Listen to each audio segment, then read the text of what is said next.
वक्रतुण्ड महाकाय सूर्यकोटि समप्रभ निर्विघ्नं कुरु मे देव सर्वकार्येषु सर्वदा। ॐ श्री गुरु चरण कमलेभ्यो नमः। गुरुर्ब्रह्मा गुरुर्विष्णु गुरुर्देवो महेश्वर गुरुर्साक्षात् परब्रह्म तस्मै श्री गुरुवे नमः। ओम नमो भगवते वासुदेवाय। हरे कृष्णा प्रभु। गीता ज्ञानामृतम के आज के इस एपिसोड में हम लोग श्रीमद् भगवद गीता के पहले अध्याय श्लोक 2 और 3 को पढ़ेंगे और समझने का प्रयत्न करेंगे। पिछले एपिसोड में हम लोगों ने अध्याय 1 के श्लोक संख्या 1 में हम लोगों ने पढ़ा कि धृतराष्ट्र संजय से पूछ रहे हैं कि उनके पुत्र और पांडवों के पुत्र जो युद्ध करने के लिए गए हैं वो क्या कर रहे हैं। उनका यह प्रश्न थोड़ा अटपटा सा लगता है क्योंकि यह बात सभी को पता थी कि वो लोग वहां युद्ध करने के लिए इकट्ठे हुए हैं। लेकिन साथ ही साथ जब धृतराष्ट्र कुरुक्षेत्र को धर्मभूमि कहते हैं तो उनके मन के अंदर जो भय है उसका पता चलता है। उनको लगता है कि कुरुक्षेत्र की भूमि एक धर्म भूमि है जिस पर धर्म फलीभूत होता है, तो कहीं उस धर्म भूमि पर जाकर उनके पुत्र में भी सदी विचार ना आ जाए और पांडवों से युद्ध करने के बजाय संधि कर ले। उसके बाद संजय धृतराष्ट्र के प्रश्न को उत्तर देते हुए श्लोक संख्या 2 में कहते हैं, श्रीमद् भगवद गीता अध्याय 1 श्लोक 2। संजय उवाच दृष्ट्वा तु पाण्डवानीकं युद्धं दृढम् अस्तदा आचार्यम् उपसंगम्य राजा वचनं ब्रवीत। अर्थात, हे राजन, पांडु की सेना की व्यूह रचना का अवलोकन कर राजा दुर्योधन ने अपने गुरु द्रोणाचार्य के पास जाकर कहा। श्रीमद् भगवद गीता अध्याय 1 श्लोक 3। संजय उवाच पश्येतां पाण्डु पुत्राणाम् आचार्य महेत्यं चमुं युद्धां द्रुपद पुत्रेण तव शिष्येन धीमता। अर्थात दुर्योधन ने कहा, हे आचार्य द्रोणाचार्य, देखो पांडु की इस विशाल सेना को जिसे आपके बुद्धिमान शिष्य द्रुपद के पुत्र धृष्टद्युम्न ने कुशलता पूर्वक व्यवस्थित किया है। इस श्लोक में दुर्योधन अपने सेनापति गुरु द्रोणाचार्य से पांडु की सेना का निरीक्षण करने के लिए कहते हैं। यह बात तो ठीक है, लेकिन यहाँ पर वो धृष्टद्युम्न जो पांडु के सेनापति थे उनको वो आपके द्वारा प्रशिक्षित द्रुपद के पुत्र कहकर क्यों संबोधित कर रहे हैं।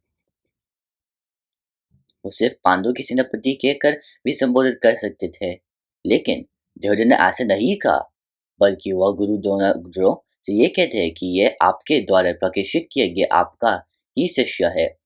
तो इससे लगता है कि गुरु द्रोण से अप्रसन्न है और वह गुरु द्रोण की किसी बात के लिए ताना मार रहा है। इस बात को समझने के लिए हम लोग पहले गुरु द्रोण और धृष्टद्युम्न के पिता द्रुपद के बीच क्या हुआ था उसको एक बार समझते हैं। बात तब की है जब गुरु द्रोणाचार्य और द्रुपद बचपन के मित्र थे। दोनों साथ ही पढ़े लिखे थे और एक दूसरे से बहुत स्नेह करते थे। द्रुपद तब एक राजा के पुत्र था जबकि द्रोण का परिवार साधारण था, लेकिन दोनों की मित्रता में कभी कोई फर्क नहीं आया। बचपन की बेफिक्र दुनिया में खेल खेल में द्रुपद ने द्रोण से वादा किया कि जब मैं राजा बनूंगा तो आधा राज्य तुम्हें दे दूंगा, तुम मेरे जीवन अभी मेरे मित्र हो। समय बीत गया, द्रुपद एक शक्तिशाली राजा बन गया और द्रोणाचार्य को कठिन परिस्थितियों का सामना करना पड़ा। द्रोणाचार्य के पास धन संपत्ति नहीं थी और वे अपने परिवार का पालन पोषण करने में कठिनाई महसूस करने लगे। एक दिन उनकी पत्नी ने अपने बेटे के लिए दूध मांगा और द्रोण के पास उसे देने के लिए कुछ भी नहीं था। उसी समय उन्हें अपने पुराने मित्र द्रुपद की याद आई और उन्हें विश्वास था कि द्रुपद अपने पुराने वादों को याद रखेगा और उनकी मदद करेगा। द्रोणाचार्य अपने मित्र द्रुपद के पास गए। उन्हें सोचा कि वो अभी भी वही द्रुपद होंगे जो बचपन में वादे किया करते थे। लेकिन जब वे द्रुपद के दरबार में पहुंचे और उनसे अपने पुराने वाद के याद दिलाए तो द्रुपद हंसने लगे। द्रुपद ने घमंड से कहा, द्रोण, वो तो बचपन की बात थी, अब मैं एक राजा हूँ, तुम एक साधारण ब्राह्मण। एक राजा और एक ब्राह्मण के बीच दोस्ती कैसे हो सकती है। मेरा राज्य का आधा हिस्सा मांगने का तुम्हारा कोई अधिकार नहीं है। द्रोणाचार्य के द्रुपद के इन शब्दों ने बहुत आहत किया। उन्हें अपने पुराने मित्र के बात से गहरा दुख हुआ। अपमानित महसूस कर द्रोण ने प्राण लिया कि एक दिन वो इस अपमान का बदला अवश्य लेंगे। द्रोणाचार्य ने हस्तिनापुर के राजकुमार कौरवों और पांडवों को शिक्षा दी। उन्हें विशेषकर अर्जुन को युद्ध की कला में निपुण बनाए। अर्जुन ने गुरु द्रोण के मार्गदर्शन में अचूक धनुधारी बन की कड़ी साधारण की। जब राजकुमारों की शिक्षा समाप्त होगी तो द्रोण ने उनसे गुरु दक्षिणा की मांगी कि गुरु ने कहा, मैं तुमसे कोई वास्तु नहीं चाहता, मैं बस चाहता हूँ कि तुम मेरे पुराने मित्र राजा द्रुपद को प्रसन्न कर मुझे उसका आधा राज्य दिलवाओ। राजकुमारों ने अपने गुरु की इच्छा का पालन किया। पहले कौरवों ने द्रुपद से लड़ने के प्रयास किए, लेकिन वे असफल रहे।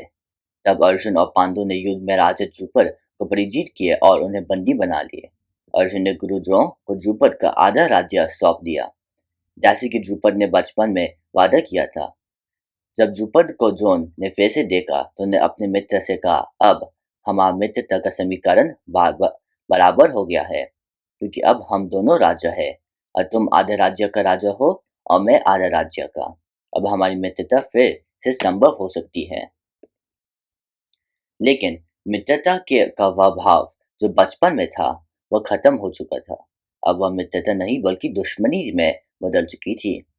द्रुपद ने प्रतिशोध की भावना से द्रोणाचार्य के खिलाफ अपनी ताकत बढ़ाई और इस प्रतिशोध से उन्हें एक यज्ञ किया, जिससे द्रुपद के यहाँ एक वीर पुत्र का जन्म हुआ, जिसे द्रोणाचार्य को पराजित करने के लिए एक उत्पन्न किया गया था। तो अब हम समझ सकते हैं कि दुर्योधन यहाँ पर गुरु द्रोणाचार्य को आपके द्वारा प्रकाशित द्रुपद के पुत्र इन शब्दों का इसीलिए बोल रहा है क्योंकि वो गुरु द्रोणाचार्य को अतीत में हुई भूल को याद करवाना चाह रहे हैं।